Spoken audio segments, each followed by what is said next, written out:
empuja, Charlotte, eso es. Tengo la cabeza en las manos. Ya falta poco. Vamos, empuja un poco más. Para, no empujes más. ¿Quiere verlo? La película es muy interesante y la primera pregunta es para la directora. ¿Cómo surge la idea de hacer la película? Porque creo que es a través de la experiencia de una amiga suya. Sí, exactamente. Una amiga que adoptó un bebé que venía, un pupilo, o sea, del Estado, es decir, que nacido de una mujer anónima. Y cuando me enteré, me llamó, me planteé muchas preguntas y decidí saber qué era esto del embarazo anónimo y qué protocolo había, o sea, cómo funcionaba todo esto. Y me pareció que era muy romántico, novelesco, perdón, y había mucha emoción, añade Olivia. A usted me gustaría preguntarle, porque no interpreta un personaje fácil. Los trabajadores sociales supongo que intentan poner una barrera para no terminar de empatizar. Empatizan y no empatizan con los padres porque al final los tienen que estar analizando. Y eso es difícil de interpretar, supongo. Sí, efectivamente. En su misma pregunta tiene la respuesta. Sí. Efectivamente, yo soy empática, yo lloro fácilmente, ¿no? Si cuando veo a alguien que se siente mal. Entonces, efectivamente, es difícil como actriz, o sea, llegar a este punto en las que están las asistentes sociales, ¿no? Las que yo he conocido, que son realmente muy equilibradas, ¿no? Tienen mucha empatía, saben escuchar, saben entender, analizar la situación de las personas, pero también se protegen, o sea, guardan una distancia para no ser esponja del sufrimiento al que se enfrentan. Y para mí fue un ejercicio de actriz para mí, pero muy bien dirigida por mi pequeño coronel, porque enseguida que veía que ponía demasiada emoción, ¿no? Cuidado, cálmate, para adentro, para adentro. Sí.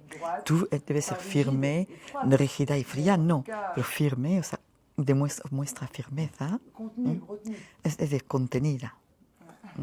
Hay una frase en el guión que me ha calado bastante y es cuando la trabajadora social le dice a unos padres a los que le ha salido el informe desfavorable, buscamos padres para un niño, no un niño para unos padres que sufren. El Consejo de Familia ha dado la orden de buscarle unos padres al pequeño Theo. Alice Langlois.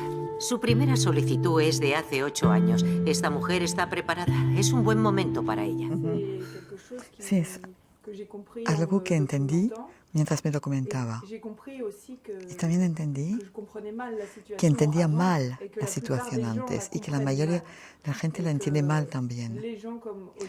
La gente como Olivia, como el personaje de Olivia, no trabajan para los padres. Trabajan, o sea, para la infancia. Se ocupan de niños que están en dificultad y su meta es encontrar buenos padres para esos niños. Pero la sociedad en general piensa que están ahí para encontrar niños, entregar niños a gente que sufre, que no tiene hijos, ¿no?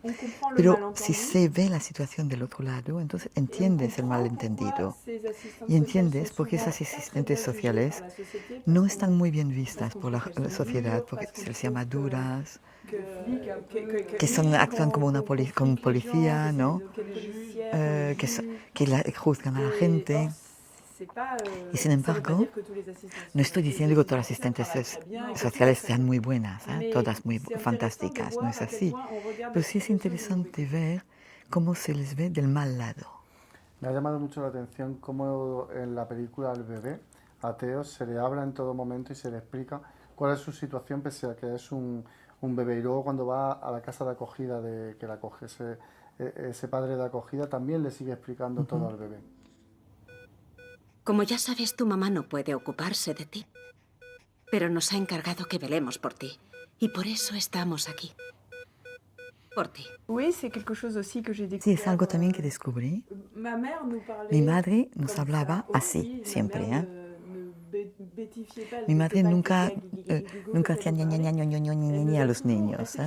Siempre se nos dirigió, no como adultos, pero como personas. Y es verdad que forma parte, digamos, tenemos a niños muy frágiles en ese momento, que sienten que algo va mal a su alrededor, que hay violencia, que hay algo que no va. Una de las formas de ayudarle es hablarle, explicárselo con palabras, con un tono sólido, con firmeza, porque el momento es frágil, entonces hay que dar firmeza a través de la palabra, por el discurso. Y generalmente se dice alimento del niño. Y Gilles Lelouch, todos los demás están ahí para darle la comida, o sea, la alimentación necesaria. Es decir, la dulzura, los olores, el sonido de la voz, la leche también, desde luego, pero también palabras, el lenguaje. Era una película es una película también sobre la importancia del idioma. Dicen que bañan al niño en un baño de lenguaje. La película se desarrolla a lo largo de determinados años. Vemos a los personajes cómo evolucionan, el arco interpretativo, en su caso, cómo ha abordado su personaje, puesto que todos evolucionan a lo largo de esos años. Mi personaje no es realmente el que se sigue. Bueno, sí, aparte tiene 4 embarazos, o sea, sí, eso marca cualquiera.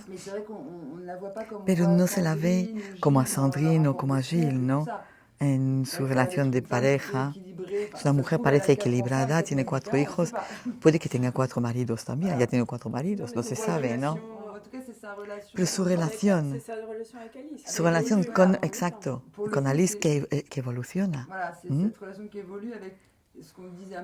Lo que decíamos antes, con mucha firmeza, a pesar de Alice que la han dejado, ahora soy soltera, pero todavía estoy decidida, no puedo esperar más. Y Lydie dice, no, espera, no se deja llevar por la desesperanza y la desesperación de Alice, ¿no? Dice, mira, todavía no estás lista, no estás preparada, ¿no? Es una evolución muy equilibrada entre alguien que tiene altibajos, ¿no? Como Alice, y alguien muy estable, pero que siempre la apoya. No cambia su comportamiento, Lydie nunca cambia de su comportamiento en los 8 años.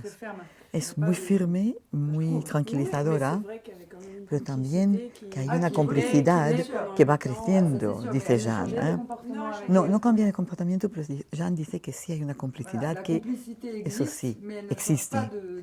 Pero ella sigue siendo, sigue en sus 13, digamos.